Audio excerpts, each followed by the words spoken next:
Yeah. Another episode for Back at it again. Yup. Cut down. My dang phone been blowing up. Cut down. 53. Man. Not 54, not 55, nor 60. But 53 of them. Cut day was interesting, man. It was. And the season getting ready to start, man. How y'all feel about that? Ooh-wee. I'm ready for it, man. Me too, big guy. Ain't nothing to it but to do it. Man, easy money. Yup. Easy money, man. Well, good. Let them wait. Yeah, man. Another one.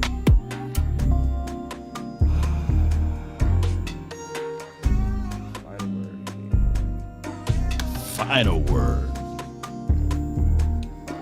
I know people want to hear from us, man. We're gonna give them that business. Give it to them, man. Oh, you already know.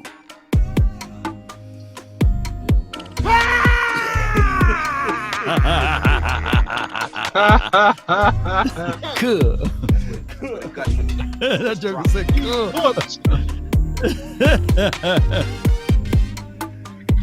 It's Mr. Nasty time.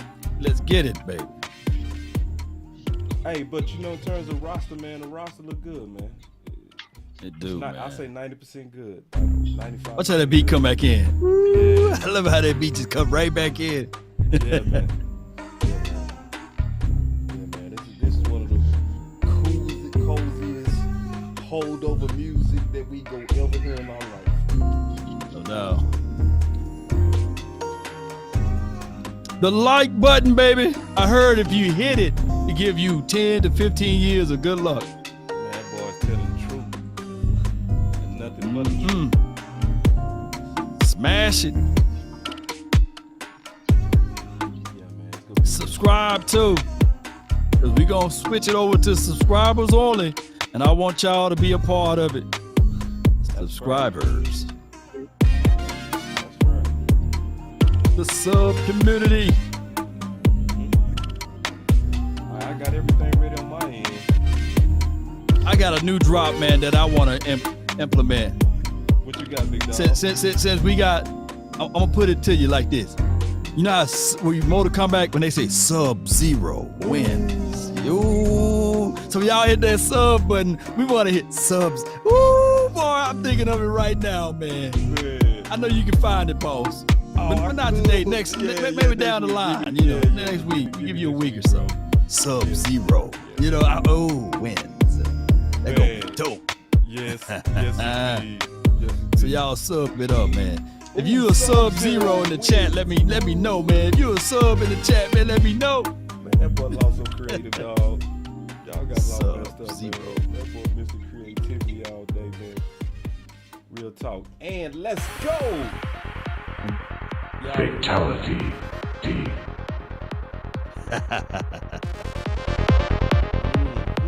Run it up. Yeah.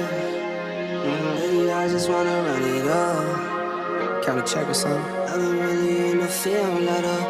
Yeah. I've been really in the field, let her rich, I let her feel. Lately I just wanna run it up. Come on. Don't need no deals, I make the deal. Have to take it to a meal. Lately I just wanna run it up. Yeah. Kinda check or something. Lately I just wanna run it up. Run it, baby. Lately I just wanna run it up. Need them ones, I need them fives, need them tens, I need that change. To the safe, got blues inside. Greens and pinks, it's all the same. I still save and roll my change. Take some losses when I play, charge it to the game. I'm with L, yeah, I'm with T Black, I'm with Revan now. I'm with Bay, yeah, I'm with J, yeah, I'm with Chuck and now. Still the same, not switching sides, now it's about loyalty. You switch sides off for the bag, and that's worth more to me. I mix Nike with designer, I experiment. You just rock what's on the shelf, and I'm not feeling it. Search for the one, but I'm baby feeling girl, it. it's nothing real as this. Can't trust a soul, I keep a hammer, call it too legit. Legit, baby. I've been really in the field, love the rush, I love the feel. Lately, I just wanna run it up. Up. All right, man. It's the final word, and we got the OC out here looking all evil, man. What's going on with you, OC, man? Oh, my Lord. Oh, my. Say.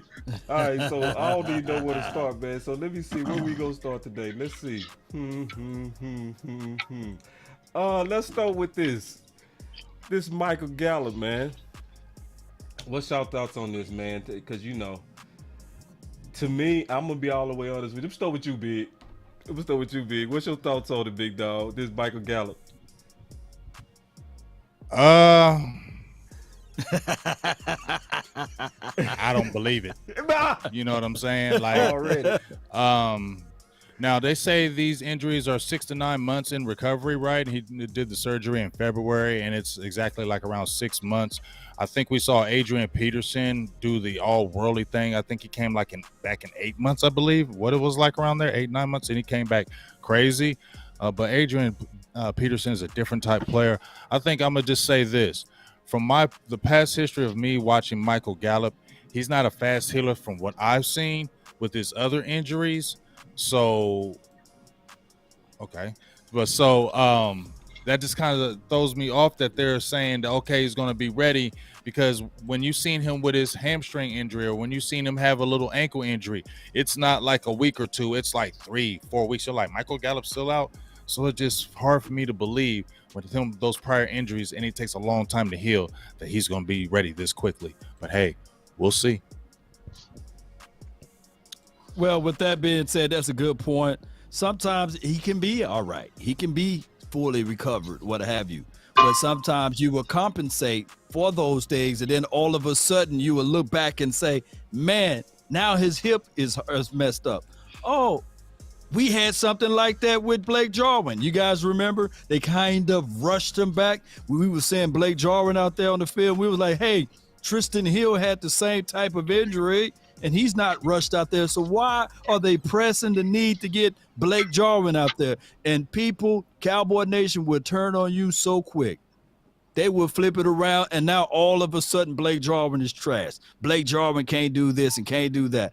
I don't want that to happen for my guy Michael Gallup. I really want them to slowly push him into the mix, not fastly or hastily pushing him out there, because there could be a situation and scenario that he hurt something else trying to overcompensate for his leg injury. Oh, see what you got on that, big dog. Yeah, man, all great points by you guys. Oh, God. I'm going to do that every time, man, before I get into my point. But listen, I got 3 things on there. Really great points by all you guys, man. Look, here's the deal with Michael Gallup. And I think it's 3 things, right? I think that, you know, it's the pressure that he feels to come through for the team because he got, you know, a new contract. Hey, so I think on his side, he wants to get back, right? So I think that's a factor. I think, 2, there's an element of the Cowboys trying to rush him back, which it really scares me. Right? And I think that at the end of the day, you do not want to be rushed back because, God forbid, he re-injures his knee, or like Law said, he's overcompensating and he injures something else on his body. So I think that the wisest thing to do is to be patient in this scenario, work him in slowly, and see what you got. And then the last thing I'll say is it's a huge difference between being medically healed, right, of a injury, and being physically ready to play at a professional level. That's a big difference. And so he may be physically, technically okay, but that doesn't mean that his body is ready to perform in the National Football League. So I think it's too soon. Yeah. And the only thing I'll say about it, man, is I think this is typical of the Joneses to infuse marketing with football, because they always trying to give us reasons to have optimism so they can sell tickets. So Michael Gallup said himself when they tried to ask him, are you gonna be ready for week 1? He was like, no. And then you remember that, Law? And then on top of that, let's just remember what he looked like when they showed him. When they actually showed him run that out route, it was Gimpy at best. Yeah. yeah. So eyes don't lie, man. The eye in the sky don't lie. And the eye actually showed he not gonna be ready. And to the OC's point, I would hate for them to rush him, but I wouldn't be surprised if they was. Straight up. Yeah. So Straight up. but obviously people want to get into this cut day. So we can go offense. And this is from Blocking in the Bars. Shout out from Blocking in the Bars. Or we can go defense. You know, so Hey, can I super intercede right quick and say this right quick? If Alex Leatherwood was a defensive player, I would feel comfortable of us scooping him up, first round talent, and you have the likes of Dan Quinn and what he do with his weapons and his master skills over there. But far as Alex Leatherwood being an offensive guy, we can barely handle with what we got. I don't trust Joe Philbin. I don't really consider him as a guy that can put pieces together. And I don't think that he can recoup Alex Leatherwood's what have you, let me say, pedigree or first round or first grade talent for this team. Those are my thoughts. And panel, what are yours? I'm gonna be the first to say I don't know. I gotta do film work on him. I haven't done it yet. No. You know, I did like him coming out, and reports have been that he was misused, that it could be a political thing as well. That's what I've been hearing in terms of the rumor things. So I would kick his tires. I do believe in cup of coffee, yeah. No doubt. Because I do believe in restorations of former first. I do. And Dallas does well at that. They do really good at that. They restore people to former greatness, to me, almost better than any team. What happened with Quinn, right? We saw it happen with Quinn. We saw it happen with Cobb. Let's keep it real. We saw it happen with Amari Cooper. Because everybody like to give, you know, they like to say he made Dak. No, Dak made him. Did anybody go look at the numbers with Amari before he got to Dallas? So, and we finna likely see the same thing with Fowler. So it's a whole lot of reasons I feel real good about it in terms of his pedigree.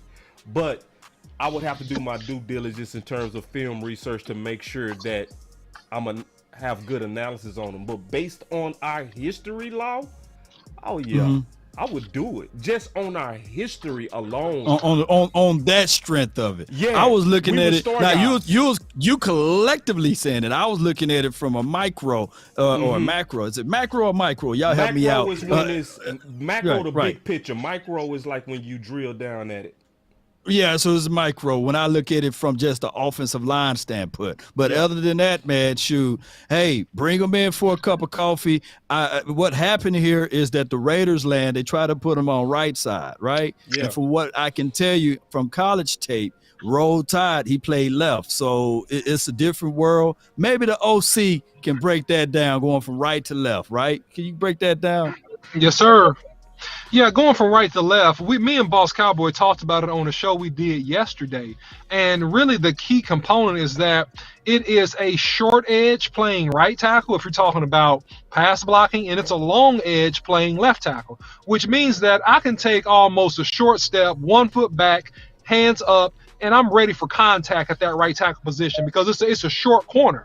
When I'm playing left tackle, I have to operate more in space. I have to slide out at least a couple kicks and be comfortable operating in a 3 to 5 yard radius. And so my timing, my feet, my angles, all that stuff are adjusted. It's a little bit different.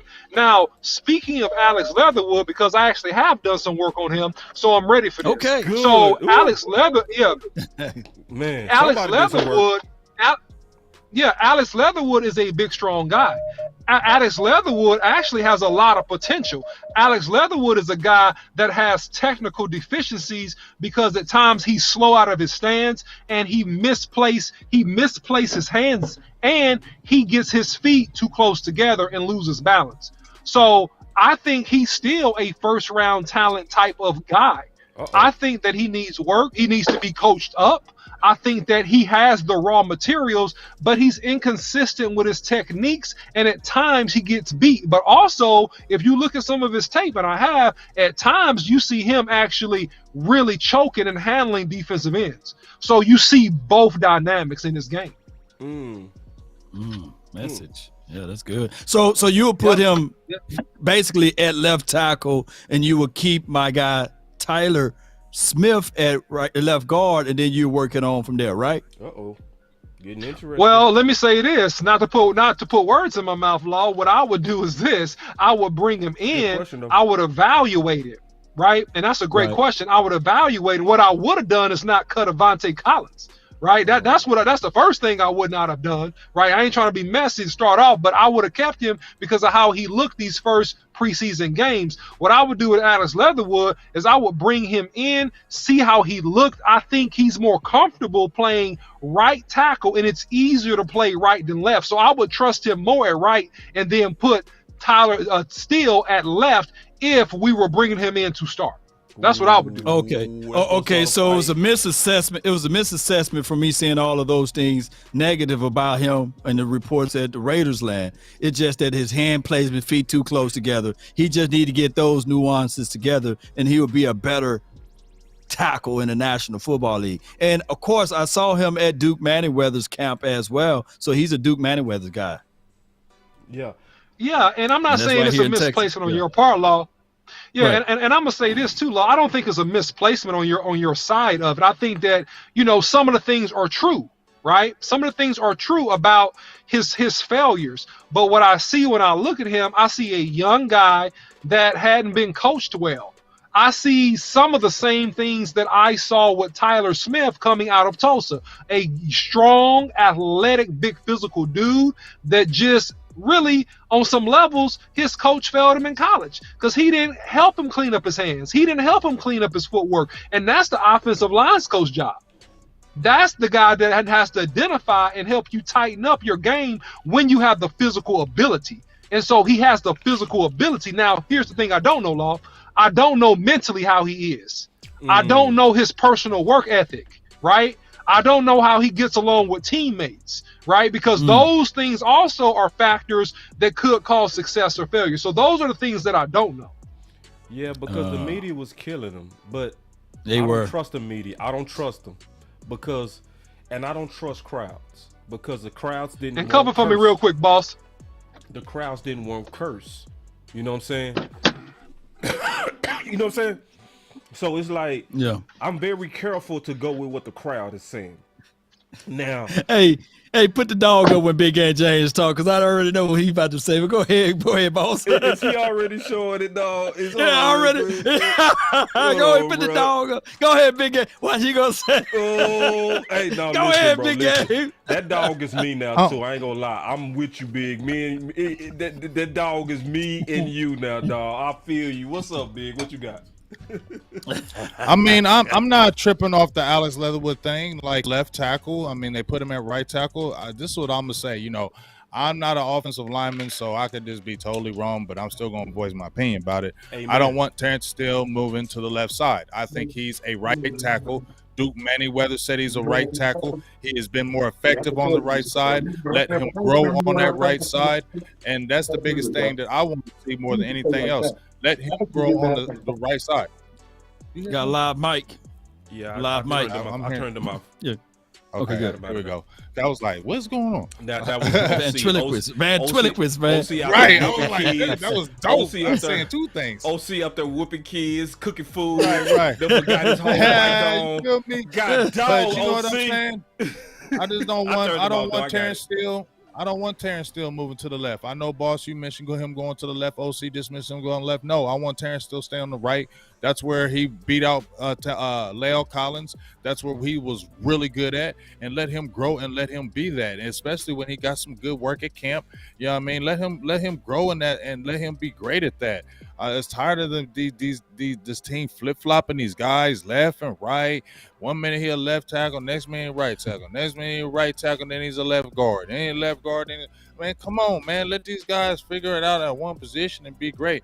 Y'all got Tyler Smith. I see what y'all was trying to do with the guard tackle thing. I ain't tripping because we knew eventually he was going to go at tackle. We understand that. So I ain't saying don't kick tires at with Alex Leatherwood. But if you're going to do that, I still feel like you need to just go ahead and put Tyler Smith at this left tackle. I know he didn't get no daggone reps. He's coming off that ankle injury. I'm nervous about it, but I feel like they're going to do it anyway. You know what I'm saying? Because they hard-headed. They're going to just try to prove that we was right at him at left tackle. Look at him turning right. up. See, we was right. I told you we was right at him left tackle. He's going to be great. So, it is what it is, boss.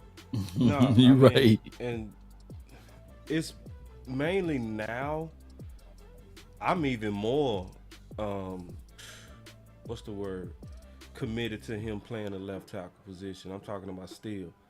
Mainly because of what you said about Jerry Jones on this tweet right here. And you already mentioned it, but I'm gonna kind of echo it a little bit, and then we can all kind of debate this out. So like what you posted, bro, was so 100. So you say, so you gonna start rookie Tyler Smith out at left tackle with no reps and a high ankle sprain, and we know those things take forever, and the risk of injury is greater if not fully healed? Roger that 80-year-old GM. You know what I'm saying? And that's and I didn't even know it was a high ankle sprain until I saw your tweet. And I was like, he slipped out and said it today. He said it was mile high. Because they was downplaying it because you remember how they were in the media, boss and law, how they were like, oh, it's just a little ankle injury. He'll be okay. It's nothing serious. But first of all, when we looked at that play where that was the possible injury, you knew damn well when you first looked at that, like, oh, he going to be out for a little bit just by the way he fell on that ankle. And so then just like you said, Law, everybody, they were downplaying down. Then he slipped out. Oh, it's a high ankle. Okay. Now we know it's a high ankle. Now, okay, it's a high ankle sprain, and he's a left tackle dealing with these defensive ends coming at him like that. He's got no reps at left tackle. People like, oh, he played left tackle his whole life and in college. Man, college and pro are different. We just seen you guys had just posted film of the two, Trevor Penning and somebody else, getting worked. Yeah, and they Charles were top draft picks. Charles Clark getting work, and they have already got reps. They've been playing in training camp. So we're gonna think Tyler Smith's just gonna jump out there and just gonna do all this crazy stuff with a tender ankle, dog. And what if he hurts it more? Then what you gonna do? What if he goes out there, falls wrong on his tender, and then you see what I'm saying? And then Josh look, Ball, they're gonna do the Josh Ball, Matt Lewesko thing because they want to be proven right. They want to be proven right. So they will roll out them guys until they get whooped up on, just like this Law with the receiving corps. They want to be proved they right. So they're not going to touch it until it goes bad. And then that's when you might see the rushing of Michael Gallup if them other receivers are getting shut down and we ain't getting nowhere. Facts, bro. And see, that's why I knew we really ain't having no fight on this. You know what I'm saying? Because I knew this was going to be a hard debate before the high ankle sprain. But now that we know that it's a high ankle sprain, bro, we got one option at this point. In my opinion, we can't trust Ball over there. And you can't trust Matt Lewesko. Or whatever his name. You know what I'm saying? Matt. You can't touch Matt. Matt. See, because I had a shoulder separation. I know how them things go. I had to have surgery to correct me, dog. You know what I'm saying? And my shoulder will pop out at any moment. I could go 3 games where it's going great, and boop, it'll pop out. You know what I'm saying? And you can't play when that thing. So to me, you got to do like Lethal Weapons. Riggs! Riggs! You know how Riggs, he had to get down. Yeah, then pop that thing. Yeah. I did that too, man. Like, real talk. I actually popped my shoulder back in before it kept playing like a big dummy, and I had the worst game of my life. And I'm being honest. That's my favorite movie, though, too. Yeah, that's a cold movie. That is a cold movie. That is a great movie. But and Danny Glover, that's Danny Glover only line in that movie, too. Riggs! But that won't me. I want to bring up something else with that, too. What's that? that I've been seeing, unless the OC, you had some on that because we was kind of getting through that left tackle still thing. Did you have anything on that? Because I wanted to go through something else real quick. Unless you had some on that OC, did you have some on that? Oh, hold on. I turned you down because of the. Okay, go ahead. I'm Can you sorry. hear me? Yeah, you good. Yeah. Okay, I echo what you guys were saying. What I heard you say in particular, Boss Cowboy. You can't put Josh Ball there. He's like a cake that's not quite ready. You take it out too early, and it's gooey in the middle, right? Yeah. He's not quite Good ready. analogy. So he can't be the answer. Matt Waletzko can't be the answer. So you don't want to move Steele. I agree with Big on that. It's not the ideal situation to move Steele, right? But unless you're committed, which I think the Cowboys are to a degree, of trying out Tyler Smith at the left tackle position, then that's your best play unless you're going to bring in somebody else. And I think that, like we were talking about yesterday, Boss Cowboy, on the show we did, that look, you're going to have some ups and downs with Tyler Smith. Just go ahead and factor that into your budget. Put that into your budget. But You're going to have a little bit of I don't know up if you and down. heard this though, OC. He got a high ankle sprain, dog. Did you know about Allegedly. that? Okay, if you got Allegedly. Okay, yeah, allegedly. But allegedly. Jerry slipped that out. Well, if he has a high ankle sprain, then he's not ready to move in space. He needs to heal up, right? And you got to do something different. So how you go get him ready if he got that? You No don't reps, get OC. him ready. You don't get him ready with a high ankle sprain because he can't kick and plant on his foot. Right. If you got a high ankle sprain, you can't kick and slide your feet very well. It's very hard. I played with one. I actually had surgery on my left ankle, and I tried to play with that thing. And guess what, Boss Cowboy? That UT game, I came out the game at halftime because I popped it. I tore the ligament. Yeah. It had you playing real. I wasn't playing boo-boo though, Boss. They wasn't But boo that's a hater but move, you man. wasn't yourself, bro. Come on, man. I I know wasn't. you ain't never I boo boo, wasn't. but I'm just saying you wasn't yourself. You know what I'm saying? I know how you Right. played Yeah. left tackle, and you was going up. I remember that game, bro. That was a hard game on your ankle. Me and my dad was talking about that game. I remember that game.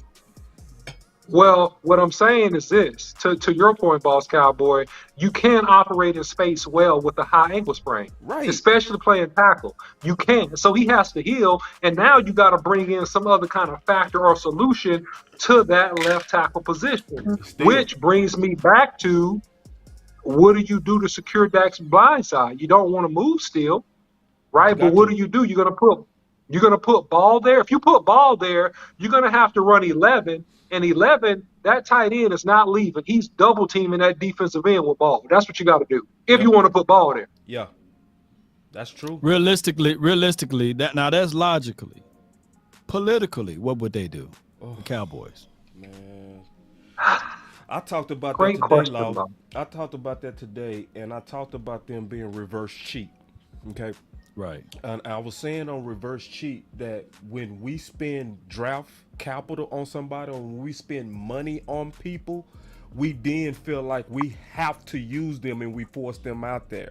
I.e. Ezekiel Elliott versus Pollard last year on that torn PCL. You know what I mean? Where we all know in hindsight, we was all like, what? He had a torn what? But y'all still was putting them out there because you paid for them. So if we talking about the way the Dallas Cowboys move, and we look like, in my opinion, Law, and you tell me if you think I'm tripping, if I'm looking at recent history, they go still want to put him out there like he's our first rounder, even though football is tough. You got to tape that ankle up and go. I see them doing that. Yeah, but it could be all. Smoke. It could be that too. It could be That's a a lot good of point, smoke Law. and mirror. Yeah. Good Week point, Law. 1, they're going to roll out because also within the confines of a press conference, your guy, your boy, Mike McCarthy said that Tyler Smith got 60% of the plays or in practice at left tackle. Now, if 60% is higher than 40%, so that's majority. Yeah. And he said that from his recollection from the interview today on 105.3 The Fan, Jerry Wayne said, we're going to play our first round talent. It wasn't no ifs, ands, or buts about it. First round talent is going to get out there. So now I can contextualize everything is going to be Tyler Smith, Connor McGovern, Tyler Biotish, Zach Martin, and Terrence Steele. We all banged on the table, run the ball. Week 1, we gonna run the ball. Can you push off on a high ankle sprain, DLC?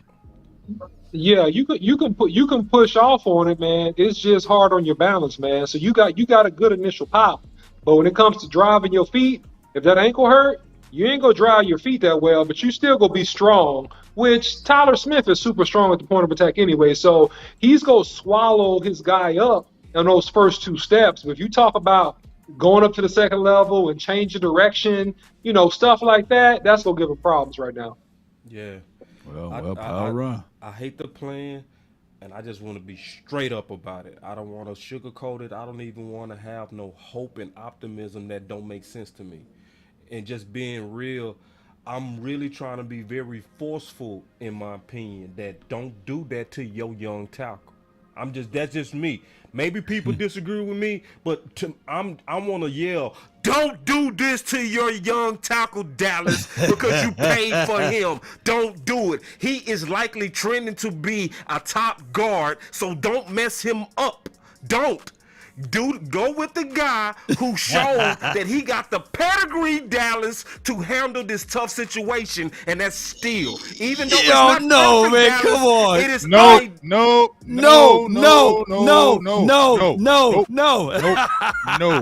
Hold on, you got 2 lawyers on that one. Thinking, dog. Can't do it. Yep, not doing it. No. Don't want to do it. Don't do it. Don't do that. Let this man. You keep on wanting to. Dog, let him be great at right tackle. Terrence Steele could be a dog right tackle. Let him be great there. Listen, I feel what you're saying. I feel what you're saying, boss, about Tyler Smith, but you knew they were going to put him at tackle. You know when they picked him, he was not going to be the guard of the future. He was end up going to be the tackle. Agree. And we were already talking about that, so we knew he was going to go to tackle. And this is just for Jerry to say, hey, we want to prove everybody. We already want to prove everybody right. We already talked about it because if he plays good a few games, they're going to be like, see, we told you he's good at tackle. We told you we were right on this. So I'm just worried about the ankle.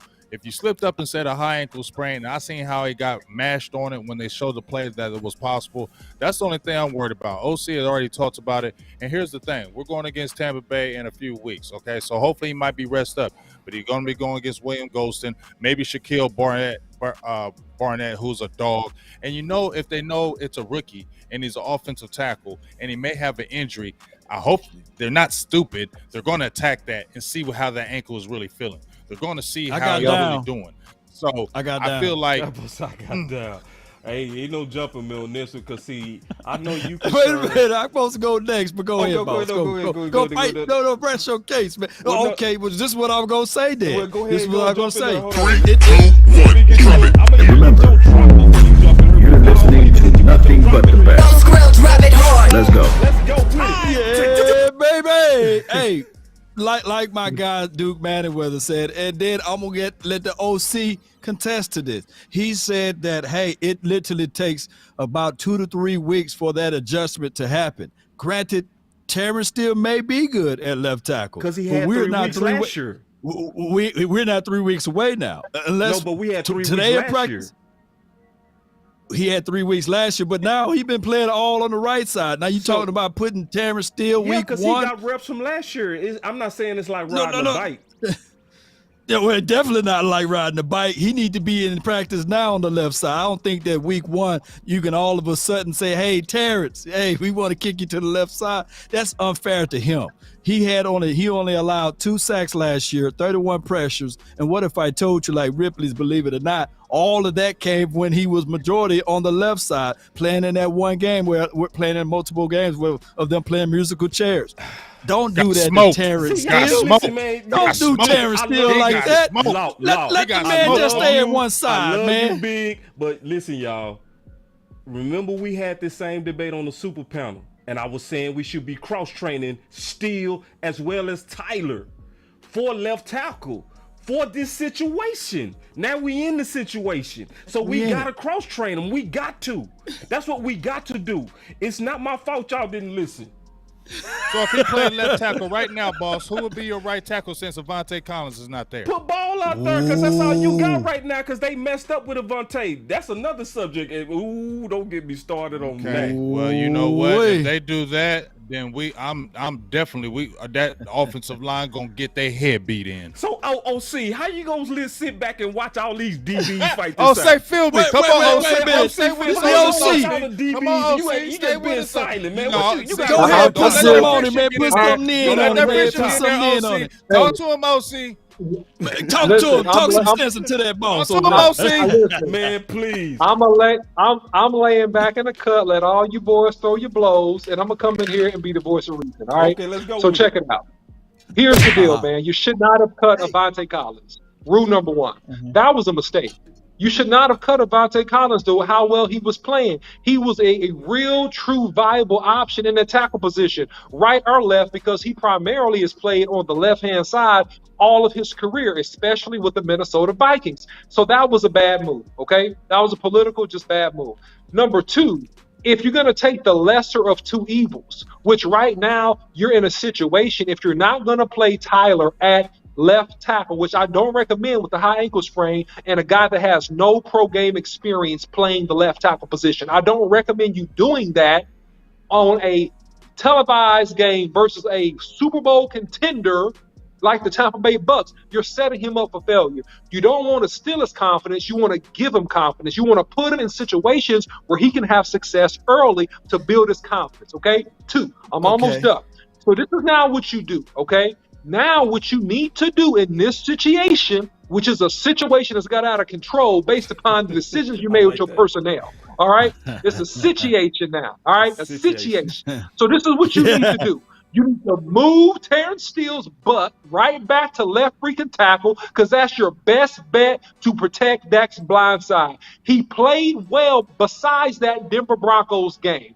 He was more than serviceable besides that Denver Broncos game. That was his first game at left tackle. He did a solid job. Do I like him better at right tackle? Yes. You don't got to argue with me about that. I like him better at right tackle. I'm not saying this is a permanent move. But what I am saying right now, for the here and now, I got downs. Move him I got downs. Well, y'all gonna keep move fighting. him to left. Now here's the deal. Now what you do to your point, and I, Boss Cowboy, and also to speak to you, Big, is this: you got to take the lesser of two evils. Would you prefer ball at left and steal it right, or would you prefer steal it left and ball it right? I would prefer and ball it right. I would prefer steal it left, and I can hide ball a little bit. It's a shorter angle. Dak can see that pressure coming in his face if he gets beat. When ball gets beat, let me just be honest. When ball gets beat, he can see that pressure in his face. He has the opportunity to step up and make a play. Also, you got the front side tight end because that's the strength of the formation that can chip. You can send also a back that way to chip, and you can help the young man out. So that's your best bet. All right. Well, the defense don't rest right here. Let me interject. Objection! I know, but Law, I just want to warn you. You getting ready to be on the wrong side of this. Choose wisely, dog, because I got these buttons over here. But go ahead. Closing argument for me. No, it ain't closing. Closing argument right now. Right. This is not the. Is this? Oh, I'm gonna put it on you. Do you believe that this is the final 53-man roster? Yes or no? No. Great. So with that being said, tomorrow there could be breaking news that Avonte is back in the building. I talked to Coach AJ.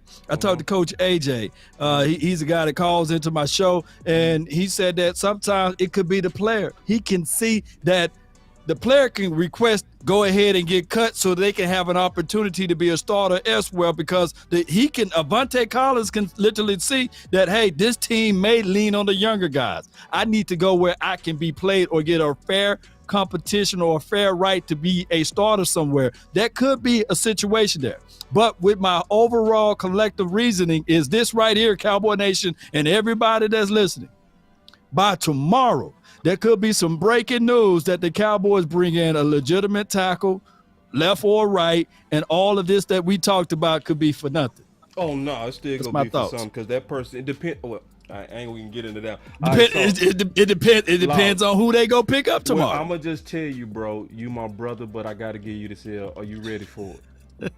I'm ready for it. Come on. All right, here we go. Give it to me. And everybody has their opinion what to do. Go get a veteran guy for left tackle. Move Zach Martin from right guard to left tackle. Move Terrence Steele from right tackle to left tackle. But I think you just kick Tyler Smith out there, Cowboys' #1 draft pick, put him at tackle, and you're just going to have to live with some growing pains. You know, did you just have pain right there, Michael? Let's address that. Go ahead. Talk to them. Right after they call this penalty. Right. Ball start. Offense. Number 60. 5-yard penalty. Second down. Your thoughts? Mentality here after having a whole training camp at one position for a rookie to get kicked all the way out to tackle. Man, that's hard. All the work he knows is inside right now. Yeah, I mean, but Zach Martin is a different story. Well, he's all in all. But Tyler Smith played left tackle at Yes. Tulsa. He was drafted to be a left tackle, not necessarily to replace Tyron right away. And he says he's most comfortable there. Yeah. Made 23 starts in college at Tulsa. Looking for Cavante Turpin. Let's go down to the sideline real quick to Kyle. Yeah, guys, I just wanted to kind of add on to the tackle conversation that you guys are having. I mean, Josh Ball, he's had his ups, he's had his downs throughout the course of this game. On the other side, even, I think Avion Collins is another name you need to mention in terms of a potential swing tackle candidate back there behind Josh Ball. Maybe Matt Waletzko, who will see snaps at some point tonight. He's given up his only sack of the preseason tonight on that last offensive drive. But both guys kind of battling it out. But, Babe, I think I agree with you, and that seems to be the leader in the clubhouse. If the season started tomorrow, I think Tyler Smith would just swing on out the left. D. Eskridge with the fair catch.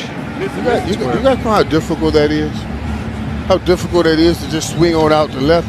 Big fella, Big E came in as a tackle. We put him out at tackle. Do y'all remember who Big E is? Yep. Yeah, I do. All right, listen. I threw him out there, and they ate his lunch. I've never seen a grown man look so scared in my life when Jimmy just said, stay out there and figure it out. I mean, you remember it's a tall task we're talking Hey, about. Larry Allen played guard, you remember, Right, and then he kicked out to tackle on third down. Are you telling me we don't have a Larry Allen and Zach Martin, those two different creatures. Yeah, get them off the board. We don't get have them off the board. Don't even. You don't can't see compare anybody Boss, to those two. I said, It you don't sound see like a they Larry said Allen what out I'm there right saying. No, they saying the opposite of what you said, my Wait brother. a minute. Jimmy Johnson said, hey, throw his big butt out there, and he's going to have to learn the hard way. Practice. He was. Come on. This is the point. That was at practice, and he's saying he throw got him out thrown there. out there at practice. So they was working him up to that. Tyler wouldn't even have that chance because training camp is over. That's what I'm saying. That's the They- bed we they gonna have to still let. got 2 weeks, So Boss. week That is one. not So the so bed we Charles got Cross. So Charles Cross want me to start a left tackle for the Seahawks. Because they're not playing. Are they playing this Saturday, Sunday? Man, but you don't have the physical reps and that you had in training Let me camp see. to get you prepared. That time is over. So Right, I so think Charles you have- so Charles I mean- Cross is Charles Cross gonna be the starting left tackle for the Seattle Seahawks After week a one. bunch of reps at training camp to where he got his butt kicked but was able to get coached up, just like Eric Williams. There's no coaching up Tyler. He's going to be thrown out there, dog. Well, I feel you. But there's nobody that was you drafted don't feel this me. year. Bro, there was nobody drafted this year that had a better run blocking grade than Tyler Smith. Yeah, and we I talking ain't about worried about running run the ball blocking. I week ain't- one. We talking about running the ball week one. You throw that big boy out there, and if he fold up like a wallet, you say, hey, you got week 2 to correct it. But by week 3, damn it, you better be ready because we got to get on the road from here. Let's go. That's my mentality. I'm with you. All right, Trial by fire. That's how I look at it. I How hear you, y'all man. feel? How I y'all hate feeling it. though? I hate it. I do. hate it. I don't like Okay, it. I'm not- Zach, That was unbelievable. Zach is Larry Allen. Zach is close. It ain't no. Zach Martin. It ain't no. Zach thinks of himself as a guard. Yeah, no, Larry did too. Then down on the sideline, we've got a 6-time Pro Bowler. It's Nate Newton joining us. Hello, Nate. Hey, how you guys doing up there, man? Is the weather good? Doing great, doing great. We can't wait to get your thoughts on what's going on with this offensive line. What are you thinking? Just no continuity. Just a lot of young guys that are going against some first teamers there in the first quarter, and they didn't look good. I mean, they gave up a couple of sacks, hit on the quarterback, and is not going very well. Running game is real spotty. They're just trying to find some rhythm and get out of this game safely. Big fella, let me ask you this, though. You said no continuity, they're not working together well, but in this kind of game, even though usually in a regular game you want them working well together, but here it's survival too. They doing some individual stuff. What do you see? What guy you see individually playing pretty well? Mike, to be honest with you, I hate to say this, but no one has played well from your left guard all the way to your center there, and your left tackle and your right tackle. No one has played well, and it's just a mismatch of players trying to get through this, and I'm just being brutally honest there. I thought Josh Ball did pretty good on a couple of those blocks. Even you don't think Mike, you're sounding good, but you're not saying anything. Josh Ball is not playing well. You're sounding good. Trust me, I played that position. Okay, big fella. So Nate, what Here come the question. This is the question. about you were in Oxnard, you saw Tyler Smith? Wait, Bill. Well, we're not talking about 6-time Pro Bowler good. We talking about making the team good. I'm not going to let Nate get away with that. I know you played the position. We ain't talking about a 6-time Pro Bowler. We talking about making the team good right now. Let me scan. Matt will make 68. That boy say Matt will make the 68. Ooh, Nate is wrong. Yeah, he'll make it, but that's about Farniok, Matt Farniok. Yeah, that pressure on Josh Ball, man. Hey, come on, Nate. Josh is not ready yet. The speed of the game is killing him. When he get into open field, he has to move his feet. Somebody frees him, Mike, with a double move. He can't move his feet. And that's beat him twice. They beat him this past game. They beat him this game. I'm watching it, Josh Ball. I'm praying for Josh Ball, but right now he's not mature enough, and the speed of the game is killing him. I got you. Nate, this is Babe Laufenberg. Now they finna settle it. The same debate we have is the same debate that's happening all over the world. My turn Nate Newton off. I don't care what Nate Newton. Now you don't want to hear it. Now you finna listen to this dog. You played both guard and tackle. Yes. Now they're looking at Tyler Smith, obviously drafted as a tackle, was playing guard through camp, may have to kick back out. Tell me, what is he facing now with that? He's facing prima donna, ballerina, quick feet, everything, all world players. Inside, where I used to play, inside is safe, it's cuddly, you can wrap people up, you can kiss folks, but out there, you dealing with your stepmama, boy, she ain't gonna treat you nice, I promise you. I'm done, bro. That case closed. The gavel goes to Boss Cowboy and the OC on this debate. We have officially won. Game is over. Thank you. Wait a minute. We gotta let the jury decide, man. Jury. Okay, yeah, let's do it. Jury. Everybody who won the debate? That's what we want to know right now. In the case of Tyler Smith versus the state of Texas, Boss Cowboy. Yes, left tackle debate. Left tackle. Left tackle debate. Tyler Smith, because I hear a lot of people saying in the chat, just let Tyler Smith start. Why did you draft him in the first round as a tackle if you ain't going to let him start? Why are we being scared to say that? Because that's what I hear a lot of people in the chat saying that right now. So leave Terrence Steele at right tackle. And I don't like about putting Terrence out there. I mean, Tyler, because he got the ankle, but you knew he was going to play tackle anyway. We knew Tyron Smith was going to get hurt. We knew he was going to go out there and tackle. We knew it was going to happen because who was going to be that tackle anyway? Because when we had Kyle Humans on the show, it was me, the best of enemies, with me, Joe Castro, and him. And I asked Kyle Humans, I said, so if Tyron Smith goes down, who's going to be the swing tackle? And I said it's going to be Tyler Smith. They're going to put Conor McGovern in left guard. He said that's what's going to be. We got one. Y'all got literally one W on my channel. Literally. Wait a minute. That's because you got him brainwashed. Move the strike. You got him brainwashed right now. Look, let Tyler Smith. Let Tyler Smith deal with his stepmom. Yeah, they brainwashed, boss. Yeah, they brainwashed. Look out, they brainwashed. Look. OC got him brainwashed. The Law and James law firm, baby. The Law and James law firm won, baby. So look, Big, I can argue your argument too, Big. That's how balanced I am, Big. I can argue your argument too, okay? Ooh. And if you go with your argument, right, listen, I can argue for both sides. So I'm just telling you what I think, but I can argue for both sides because if you go with your argument, here's the question. How much patience do you have for the growth that Tyler Smith is going to need at that left tackle position? Because he's got no reps.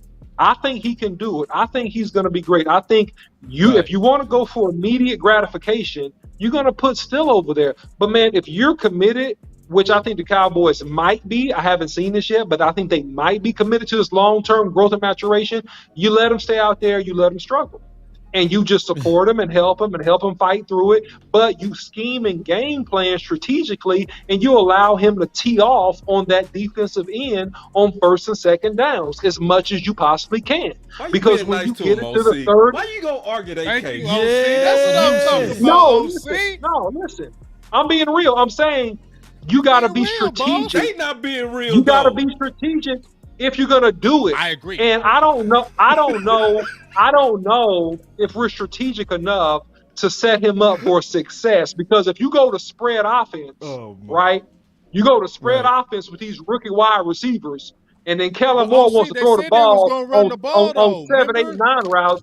Listen, no, I'm listen. Anything can happen, big. Okay, I'm covering all scenarios. Okay. All right. Okay. I'm being real. I'm saying if he decides to do that foolery, right, then you're going to find that young tackle struggling versus some of these real slick defensive ends that he's going to see. But even Tyron Smith, he struggled, man, his first couple of years. He wasn't great. He got really good his third and fourth year playing tackle for the Cowboys. He wasn't great when they put him out there. A lot of these tackles come to the league, either the team is committed to them or either they put in serviceable people and let them to develop slow.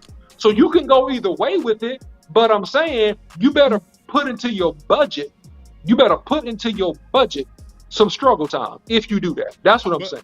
But didn't Tyron Smith? Hold on, man. No emotions, no friends, no loyalty. Straight business. Straight business. Put hashtag straight business in the chat. I got some breaking news over here. According to the jury, they said that they will decide after week 1. By the head juror. Dre the Great said they would deliberate after week 1, so we gotta wait and see. Boy, Law, you smooth. I truly believe the big law and James law firm will win this. We'll win this settlement. I believe we'll win it. Y'all gonna have my man out there with a Hey, Law, when we see Terrence Steele killing that right tackle, just eating it up, boss gonna be like, man. Damn. Oh, no. I'm gonna be like happily eating crow dog. Trust me. I would happily eat that crow dog. Don't get me twisted on that. Like, I would happily be wrong on this. I want to be wrong on this. What I'm saying is I don't like the progression. Let me ask y'all this, though. Let me ask y'all this. I don't like it. Here's the thing. Let me ask y'all this, and you know this, boss, yourself. Yeah. You too, OC, but especially you, boss, South Dallas. Yep. We already know how you rep it. Yep, all day. Now, you know how Tyler Smith is from here, DFW. right? Yeah, he's gonna take it serious. And he's all up on it. And he said, look, I'm born to do this. I can do this. So this is what I'm saying. He gonna have some, but I feel like he's not gonna be mentally just fall off. We seen guys fall off in the league that'll just be like, oh man, we just wrecked his career. I don't believe this with Tyler Smith. I agree. I think he's gonna take the challenge. And he's not going to run away from that challenge. And he's going to, with the mistakes he's making, I feel like once he makes them, I don't feel like he'll be a habitual mistake maker, I guess is what I'm saying. Because when we look at him, OC and Boss, don't he look like a young Tyron Smith, body-wise, the way, you know, how he stands the man up like Tyron does? Doesn't he already kind of look like that? And he just got to get the seasoning. Yeah, all he I looks strong. All I want to do is, and I do agree with that case that I think he gonna be out there fighting with all he has, but I think he gonna have to be the Dak. He gonna have to be like Dak was, to where he playing above himself as a rookie, and that's a big ask to me. To be honest, I don't think too many Dak type seasons, rookie seasons, happen too often. You know what I mean? Magical seasons, game 1, just a natural it factor. It could happen. And it can happen.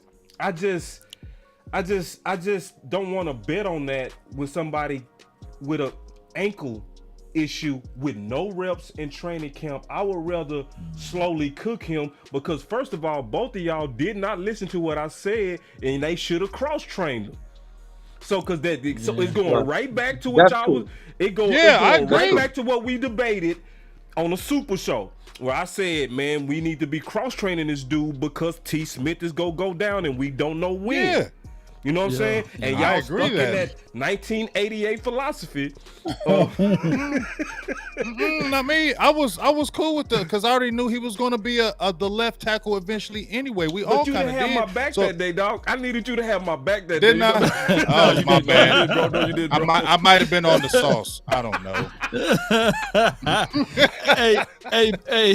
hey, Boss Cowboy. Yo. To that point, this ties in right to what we're talking about. Yeah. If you can go to my Twitter page, I just retweeted it. Okay. And they talking about how Dak Prescott can perform without that offensive line. And I think it was 105.3. If you can go there, I think they just talked about this. No, this is our boy Kelvin Gray. This is our boy Kelvin Gray and Drury. See, but my problem is this, dog. And you want me to try to pull it up? You want me to try to pull it? Yeah, just see if you can pull it up and hear that. Okay, hear that sound give me 1 second. You have to talk a little minute, and I'll pull it. Yeah, no doubt.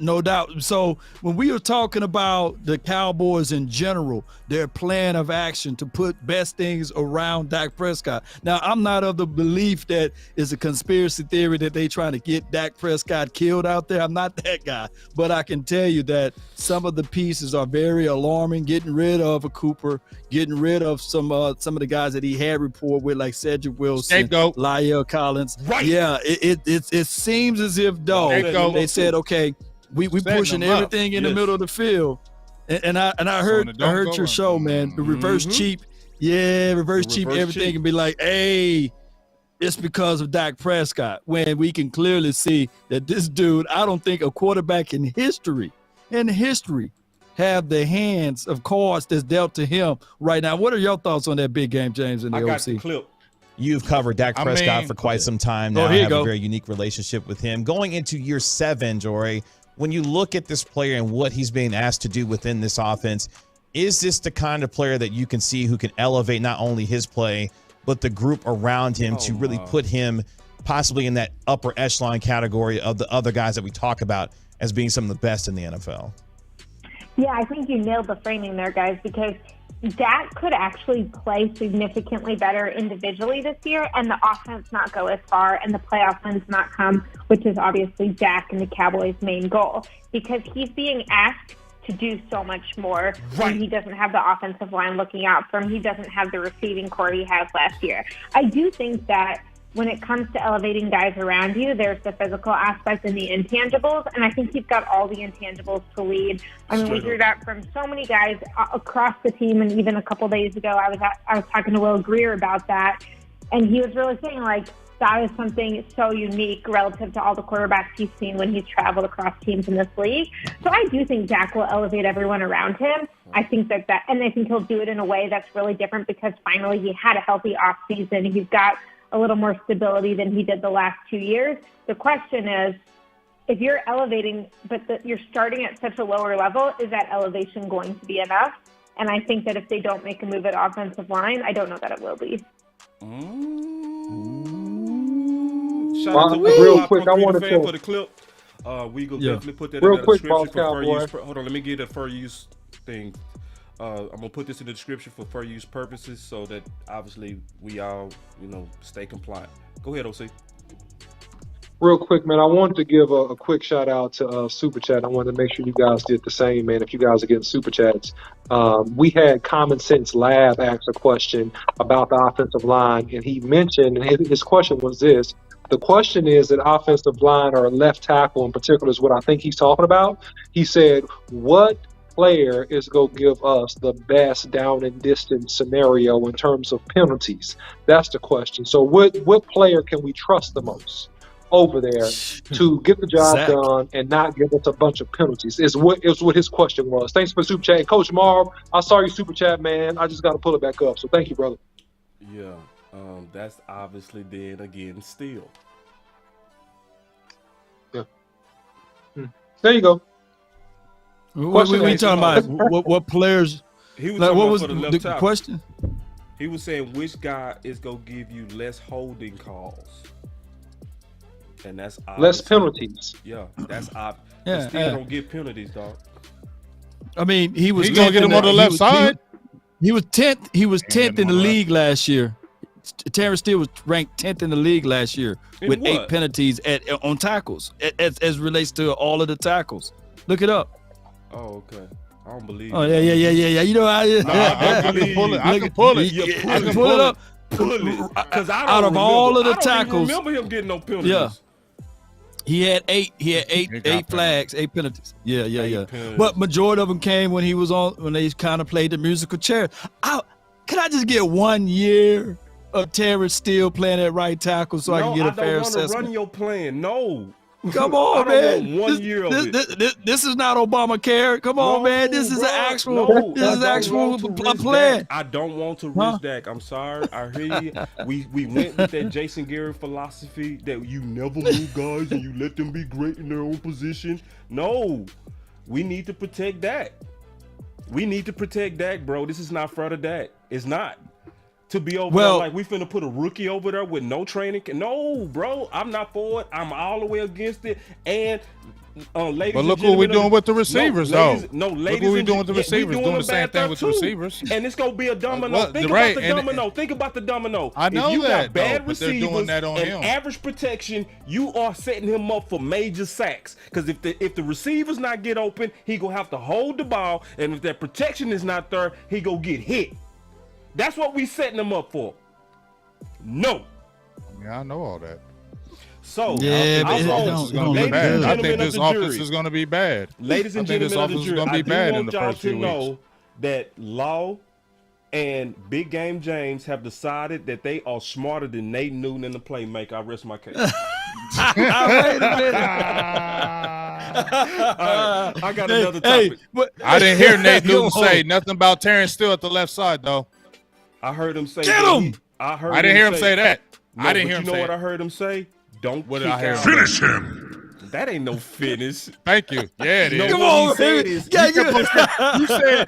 you said Law and Big Game James said they smarter than Nate Newton. I ain't hear nowhere where Nate Newton said move Terrence Steele to the left side. When he get into open field and he has to move his feet, somebody frees him with a double move, he can't move his feet. And that's beat him twice. They beat him this past game, they beat him this game. I'm watching it, Josh Ball. I'm praying for Josh Ball, but right now he's not mature. All we got to do is use process of elimination. Because he said Matt was pick 68, which was what he was saying what? He ain't ready. He also said ball ain't ready. Eliminated, right? Those are your two swings. What's left? Process of elimination. Steal. All right, so he don't even got to mention steal to say steal, because he said steal without saying steal because he eliminated the others. I win again. He did say that playing left tackle is like playing out there with your stepmama. So let's go get it. Let's go get it, Terry. Let's go get it. Tyler Smith. You gotta just play around. You just gotta be out there with the stepmama, man. Hey, but this is what I want y'all to realize. This is what I want everybody to peep, though. This is how to fight. We ain't taking no shots at each other. We ain't taking no personal digs at each other. Right. You know what I'm saying? This is right. And guess what? They also did it. We saw the playmaker having a good debate with Cal Yeoman. This is what everybody is doing. We just should be doing this in the right spirit, even though I won. So, no, you didn't. Hey, check this out. I want to talk about this, dog, because this stood out to me. This is what the Athletic said. Okay. And I got some comments on this too that I'm gonna kind of take us down this hole, bro. And the Athletic NFL said, how would you grade the Cowboys off-season moves, right? And he said, we have followed this franchise long enough to know better. God grant me the serenity to accept the things the Cowboys would never change.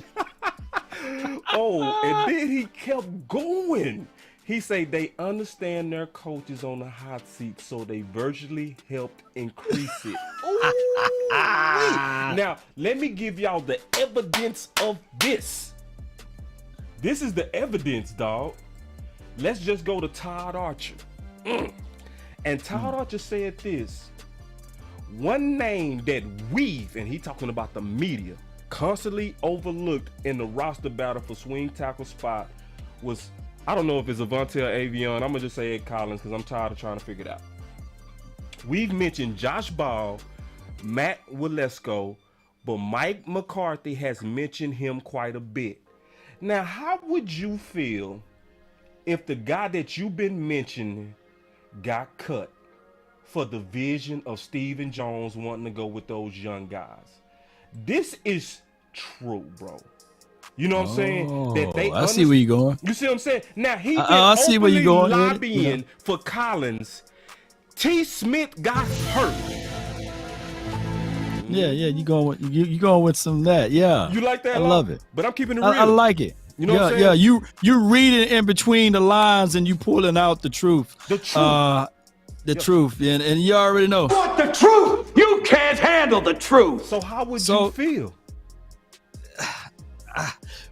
It would change my mind by tomorrow if all of a sudden we hear the news that the Cowboys are bringing back Collins, right? Yeah, and then would you be okay? Will you be able to say, okay, now you don't have to rush things around for week one? You see the talent in Collins. Look, like my guy said, he runs a 4.8 40. Yeah, you know, he's fast for 300.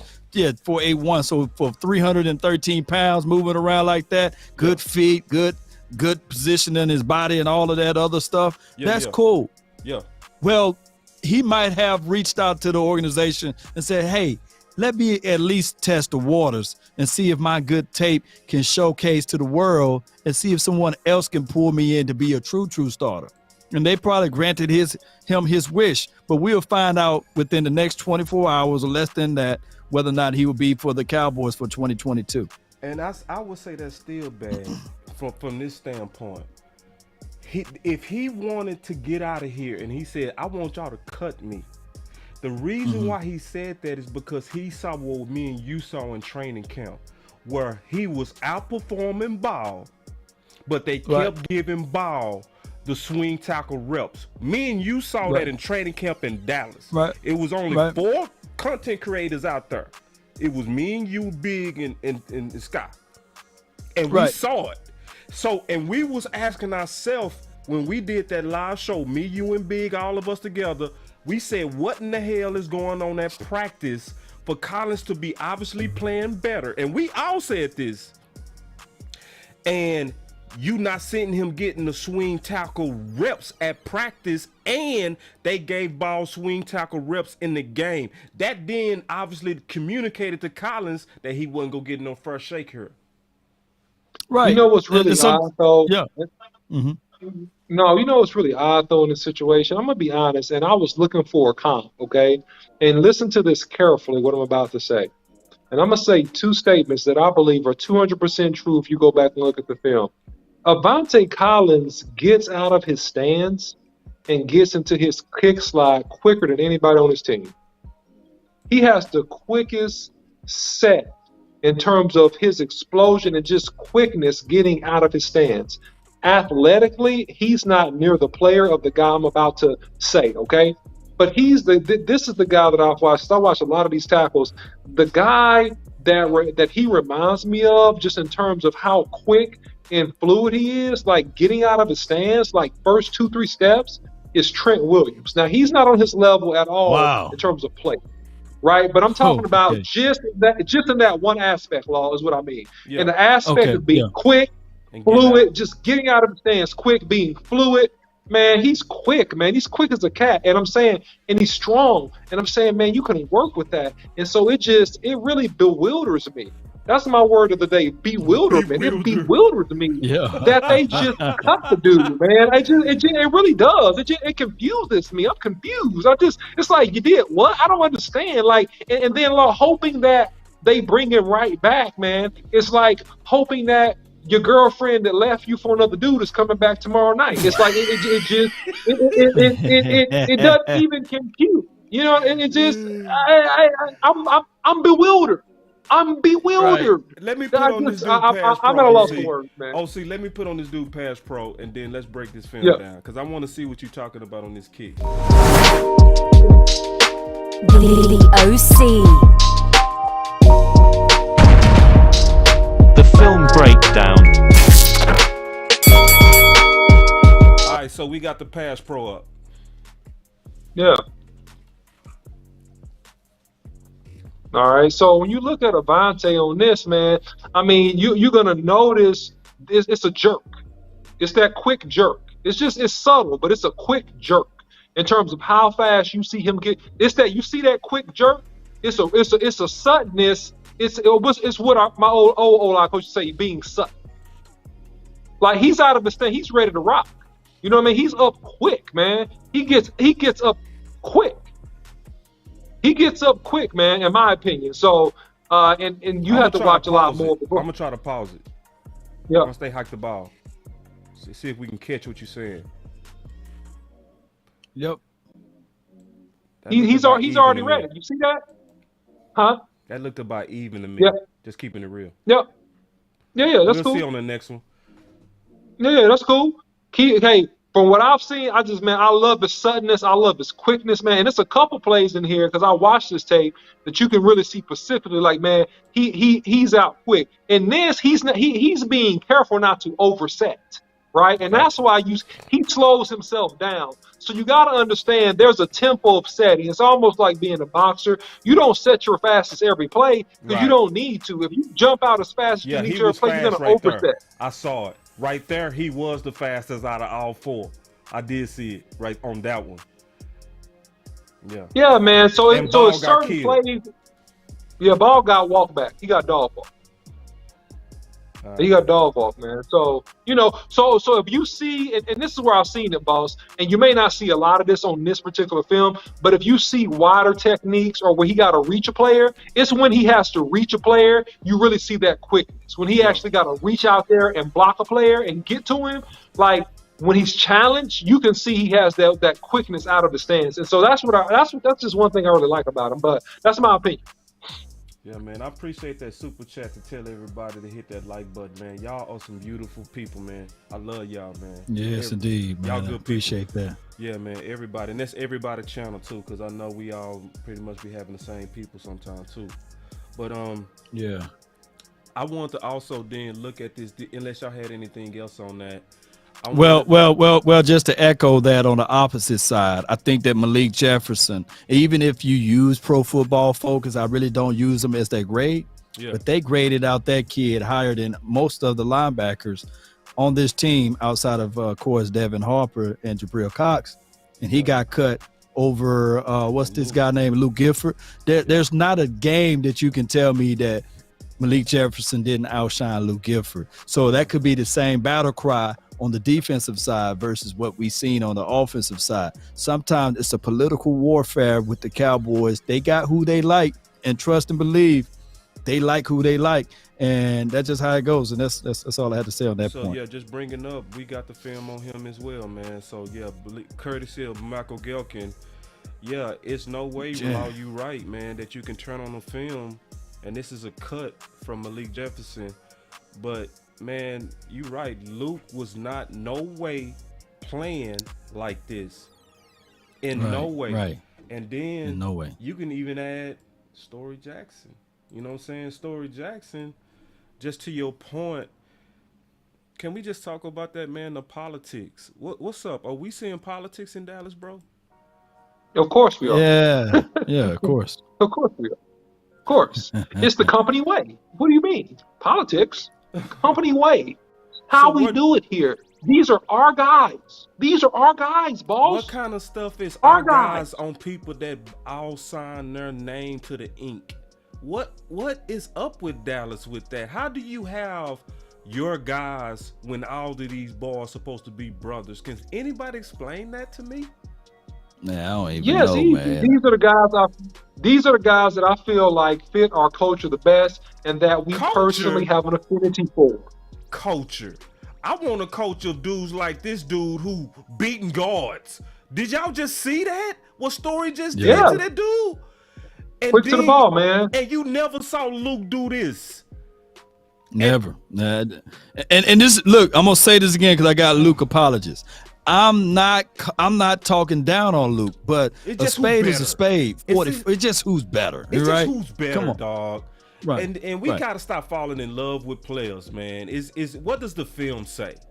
What does the film Right. say? And you not blind. You saw him kill that A gap with instincts. Those are linebacker instincts that you can't buy, dog. You can't buy that. And he was cheaper than Luke. You can't He's shooting buy. them gaps, boy. He's shooting gaps, dog. You know what I'm saying? And you can't, man. Look how fast he is. He getting there quick, boy. He's getting there when they hand the ball off.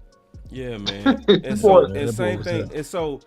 And all right. So let's just, if y'all don't mind, I just want to take a look at the roster, and then let's kind of evaluate it. If y'all don't Hold on. Let me say this one thing before you go into this. Sure. And I ain't pointing at you, Chris Davis. I'm not. I'm definitely not. But if you can show me one game that Luke Gifford did it in the regular season, then I will hush, because you saying that, oh man, that's good and all, but that's preseason. When have you ever seen tape to qualify that Luke Gifford is that dude that sit through or shoot through the A or B gap? I just don't see that. And this is not me talking about Luke Gifford as if he's trash or anything, but this is just naturally from what I've seen out there at Oxnard. We transfer all the way over here in practice that was down here in Dallas. You saw that when we was there, boss, and it translated out there on the field. And this is another case and situation and scenario. Pro Football Focus, who we don't even like. Hate them. They hate the Cowboys, and they even graded Malik Jefferson higher than Luke Gifford. So where are we getting analysis wrong? If all of us can see that Malik Jefferson is better than Luke Gifford, how all of a sudden Malik Jefferson shouldn't be on his team? That's all I'm saying. It's simple. That is very simple. Big, what you got on that, bro?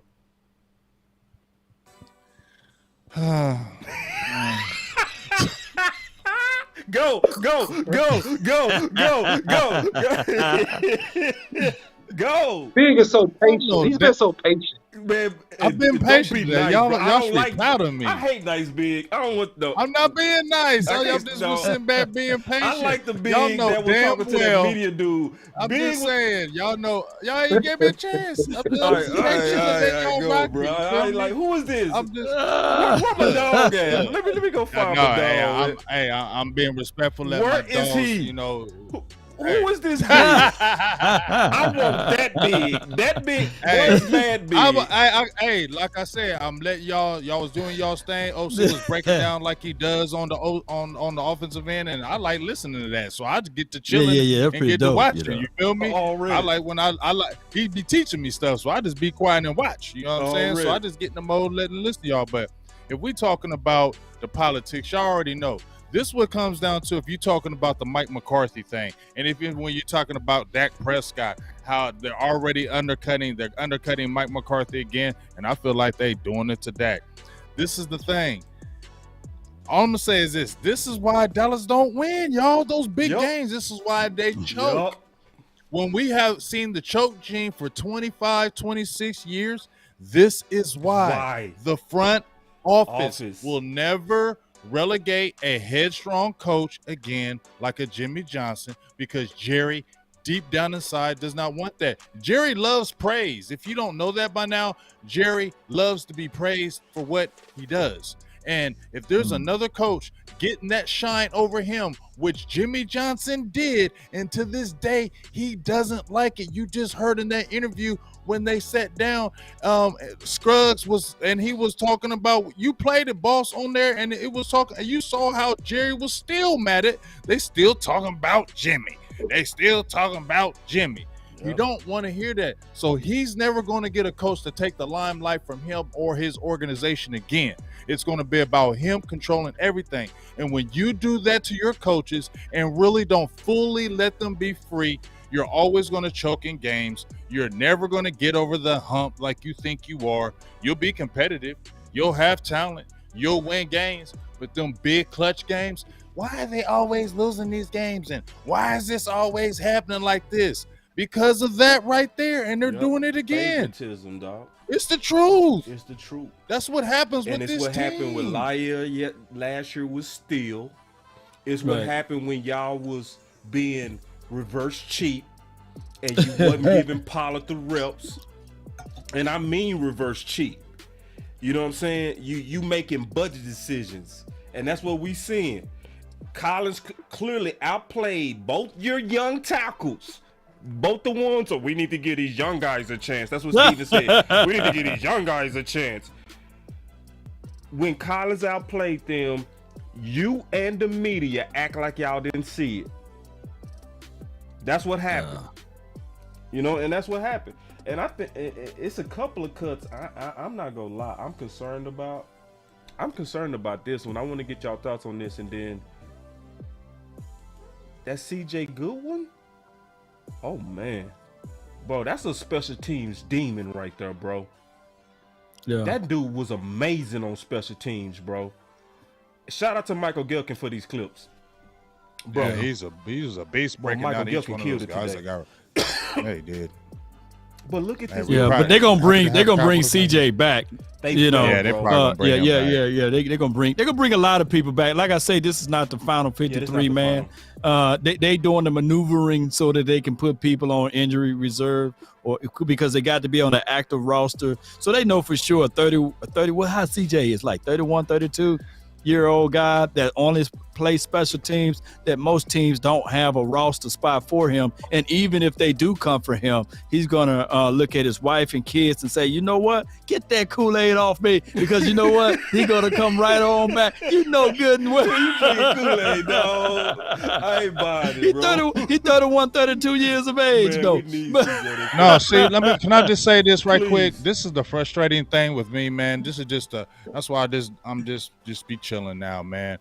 It's just the frustrating thing with me, because when you look at the team, I don't like the receiving core as how they did it, and because they could do better. Right. They could do better. They could do better on this offensive line. But this is the thing that just makes me over this, is because they are so hell-bent on trying to prove and show that this is the way. And here's the thing. What they're doing as far as their roster and how they bring in the players is not wrong. I really don't be mad at how they have the young players and how they do the roster, how they keep they sign people for the cheap and they can get good players in. I'm not mad at that. I'm not mad at how you do that, but you don't allow your coaches to take over from there. Right. If you make them decisions and you do all that, sit back, give your coach and his staff the reins to go hard and watch it work. Because if they did it like that, I believe it would work. But they meddle in everything they do because they want to have the credit for everything. They want to say, we did all this. And that is the problem. When we look at this roster, I ain't mad at how that defense look. I ain't mad at how this roster really looks, except for a few things. I'm like, we young as hell. You ain't spent a lot of money, but you don't let your coaches coach, and you will not get a dominant type coach in here. And if you do get a guy like a Mike McCarthy, you cut him off right at the beginning and let him know we run this, and that's what affects everything, and that's why it trickles down, and that's why you look at the failure from last year, because that top is in it. And I'm tired of people telling me, oh, y'all want to always blame Jerry and Steven, and what about the coaches and the players, blah, blah, blah. Why can't people believe that when you do that stuff off top, it trickles down and those mistakes start happening a lot in your organization, and those things pop up? That happens in businesses. That happens in life. So how come it can't happen with the Dallas Cowboys every damn year? Hey, I love being a Cowboy. Big Game James. Game changer. Let's have some fun. Let's have a good time, man. Let's kick it. Big is back. I don't want no more nice big. Get your nice boy out here, man. I want that big right there. Yeah, Big Game James. But let me say this, though. Get your damn act together. You know what I'm saying? Because in the same breath, and go ahead, pour the Kool-Aid. You can pour the Kool-Aid on me now. Because in the same breath, we got Dennis Houston, Peyton Hendershot, of course, a Cavante Turpin, and put extra Kool-Aid on it. We got a guy by the name of Marquise Bell. So at one hand, we can talk bad about the Cowboys front office and Will McClay and everybody else. But on the other hand, we got to talk positive because those boys, those 4 players But right I didn't there say can nothing make something negative happen. about No. that. I'm not directing. I'm not directing it all on you, Big Game James. I'm talking about the collective party. I love all that.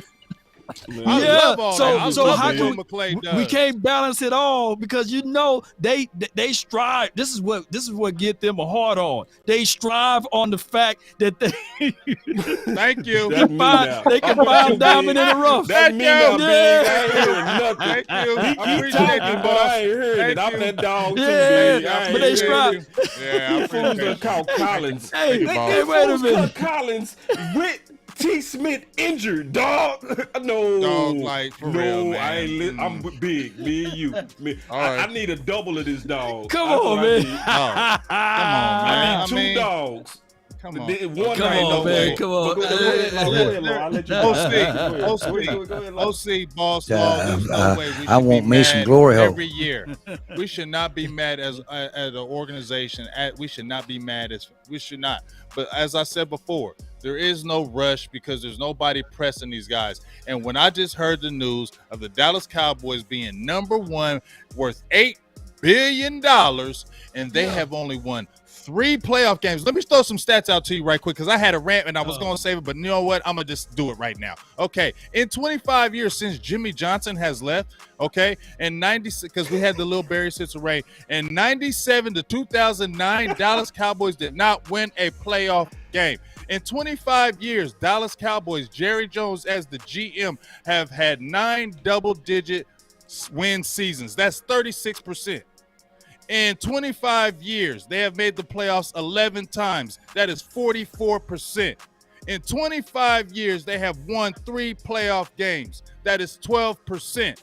He has an overall record as a GM at 15 wins and 13 losses. If you take away the Jimmy Johnson era, he has 7 wins to those 13 losses, and 4 of them with the Barry Switzer living off of Jimmy Johnson's players. So really it's about 3 wins out of 13 losses, and that's him as the general manager of this organization. And he's 80 years old, still going on First Take, rambling, talking things like that. So I won't take the organization serious. And when I see Stephen Jones saying, I'm going to just undercut the team because I don't want to pay nobody, that lets me know dysfunction, and that's why we don't win. Are you embarrassed? Are you embarrassed as an organization about how the team is playing? Get your damn act together yourself, okay? We're going to have a good visit, but settle down just a little bit. I don't have the patience to jack with you today. That's so real. That was him. You could, yeah. That was Jerry letting them know, I'm the flagship. You know what I'm saying? You ain't getting ready to be free as you think you are. You get your act together. I would take all my interviews and I would take it to your competitor, and everybody would then start listening to them. You know what I mean? That's exactly what happened. Independent life, baby. Fighter words. I am greatly disappointed in today. I am. Listen, I'm not gonna fake today. Listen, I'm gonna be real today. I'm not faking. What disappointed me the greatest was how Mike McCarthy obviously was laying it out there for Collins. How does your head coach lobby for Collins and he get cut? He's unsullied. And you did that with a tackle need. You cut a guy who been all the way through training camp, played well in all the preseason games. Now, he wasn't perfect, and the sack that they said he gave up wasn't on him. That was a game that am I saying it right, OC? Am I saying it right? You saying it correct. You saying it correct, It was a game that was not on him. And I ain't got to finish because the OC already. Yeah, it wasn't on him. So he gave up no sacks. He was killing on run blocking. Where your super chat, Coach? I don't see your super chat. But let me find it. Okay, OC, why McGovern not our center? Ooh. Yeah, man. See, that's what that's going to end the show. Man. I talked about Finish your that. final word. Hold on real quick. We ain't got to do the final word. Go ahead, OC. Shoot. No. We ain't going another hour, but I want to hear OC on this because I did suggest him to play center. Listen, he's not our guy because of the fact that they have invested a couple years of development into Badias. I mean, that's why. Could he actually play it technically? I think he could. I think he'll be a little bit strong at the point of attack. But I think that Badias will do an okay job. I think that he'll get a whole lot better. I'll give my final word since you kicked it to me, Boss Cowboy. But that's what I think about the center. I'm going to tell y'all something. I see dead people if we get somebody hurt based upon who's in an offensive line room right now. I see dead people. I see dead bodies. I see dead Ezekiel. I see dead Pollard. I see dead Dak getting hit in the back of his head if somebody get hurt, because we got 2 tackles that are not ready to play. And you cut a guy that was ready to play. I see dead people. Josh Ball is not ready to play. Matt Walinsko is not ready to play. And you cut Avante Collins. I hope you fix this soon. Law, I hope you're correct, sir, and that tomorrow the girl that left me comes right back into the building. I pray she comes right back into the building, because we need somebody to come back into the building, because this right here, this situation, It's a big thing for Boss Cowboy to actually say publicly that he drunk Kool-Aid. Listen, I do not drink Kool-Aid. Sorry. You was going so hard, I hit the wrong button. Go. No, I'm done. I'm done, man. I'm just telling y'all. I hope this is correct, guys. That's my final word. I'm cool, but I hope it's correct. Man, who was that? I like hoodie. Yeah. Ether. No, Hey, Ether OC, man. you know. All you need is that Ether beat. The hoodie OC Hey, was man. straight business. The OC. Man, that hoodie. No emotions, no friends, no loyalty. Straight business. Straight business. Put Ooh, all right, man. Let me go finish my final word, though. Let me finish my final word. So, unless you was finished, did you have some more, dog? Because you was doing so good, I was enjoying I'm good. it. I'm good, bro. I'm gonna say the rest. Wow. I'm good. Man, that was juicy. All right, hoodie OC. Ooh, put that hoodie back on the next time you do the final word, because babe brought some out of you. All right, Got you, bro. all right, but I'm just being real, man. I was disappointed because, like, we all want to believe, we all want to hope, and when you see them make moves like they make, you gotta be a realist and just say that you are hurting our chances of winning championships. And you know, you don't want to also just be straight up. You want to see guys that had a chance to accomplish their dreams get a fair chance, man. You know what I'm saying? And I don't want to feel nasty to be a Dallas Cowboy fan. I don't want to see men earn it and then it be given to other men who didn't. I'm just being real. Just because you was drafted or just because you're one of our guys. And I think it's the wrong message for you to sign because Story Jackson could have chose another team. He was an undrafted free agent. He could have chose another team. He said, I'm going to put my faith in you guys, that I'm going to take my talents here, and if I compete, y'all go do me right. And y'all didn't. And it don't feel good to be a fan when a team does stuff like that. When you watch Malik Jefferson, a hometown kid, who they said he couldn't diagnose a defense, and he came in and he was doing everything that they said he couldn't, including spring the key block for Turpin, and was balling on special teams. And so that's the thing also on my final word. I wanted to take a shower today after these cuts because I didn't feel clean. You know what I mean? I felt dirty because it's like, and then worst of all is how y'all doing Dak, man. How you gonna have T. Smith out but play with tackle? How you gonna play with that? How you gonna play like Dak? We don't need him. What kind of message are you sending to Dak? You showing that it's all about your vision and your way of building.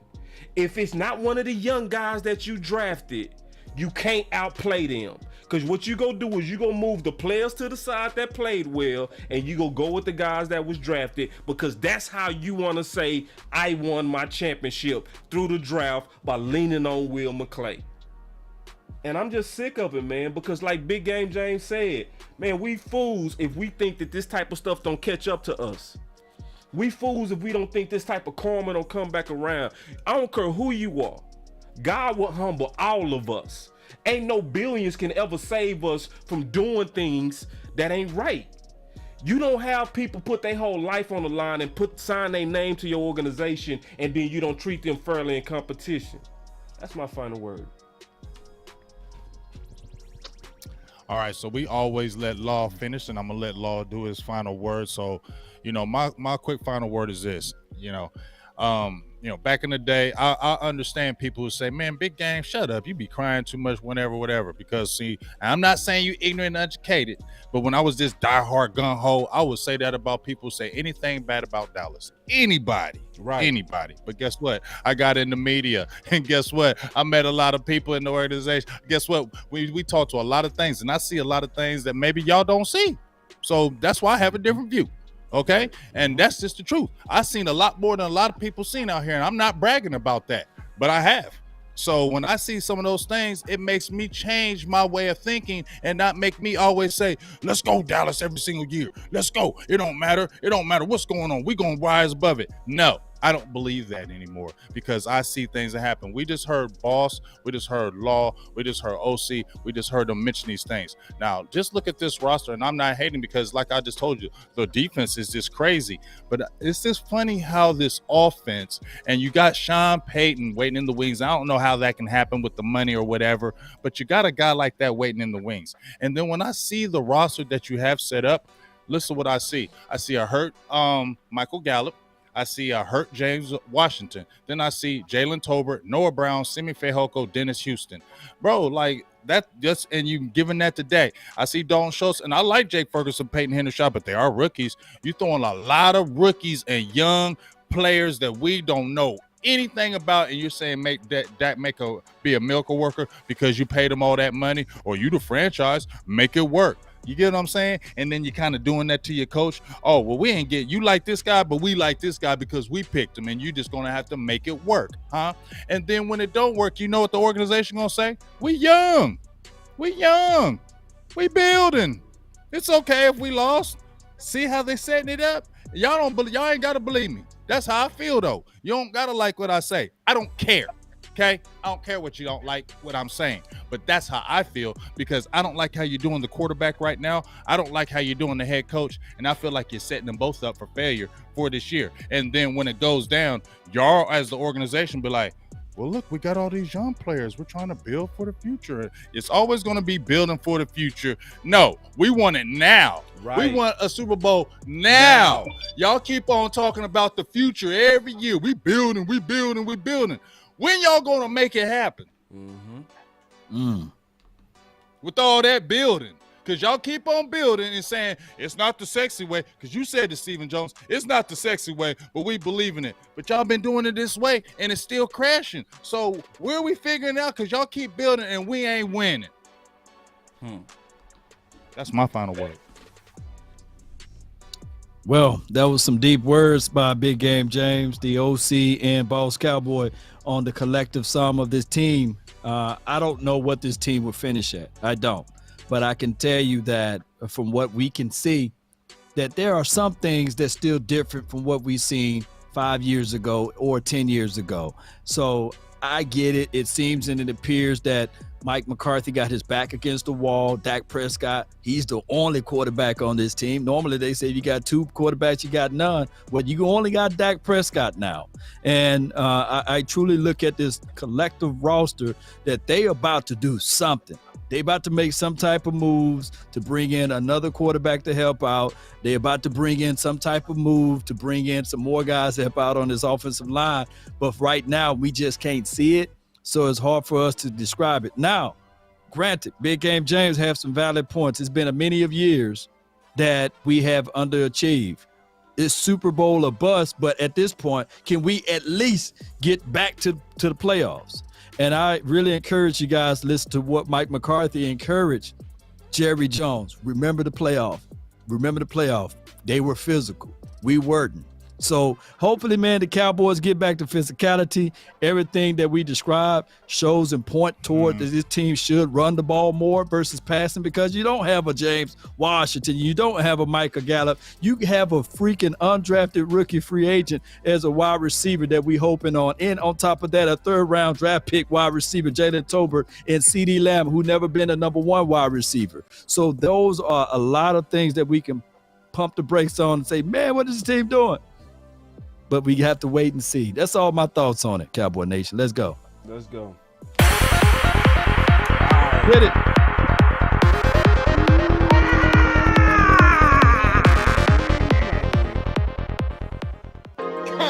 I still love you, Cowboys. Let's go get Malik Turner, baby. Malik Turner. He's cut. Hey, like I said, hey, boss, like I said on my Twitter, I love my Cowboys. I just don't love that leadership. Right. I've been really in the field, I love the feel lately. I just wanna run. We was here before they were, wasn't they, boss? Don't need no deals, I make the deal. We was here before the Joneses, though, right? So we was here before the Joneses.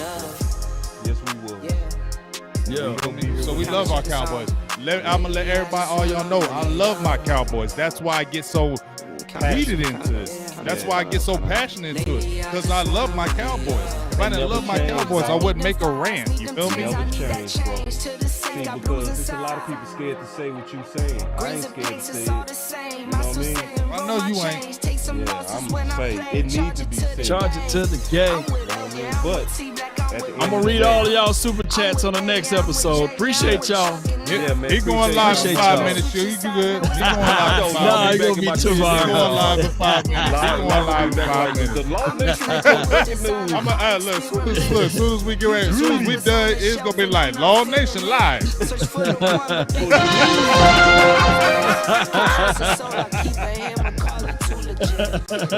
know it. That man never sleeps. I respect the grind, baby. I respect the grind for your mind,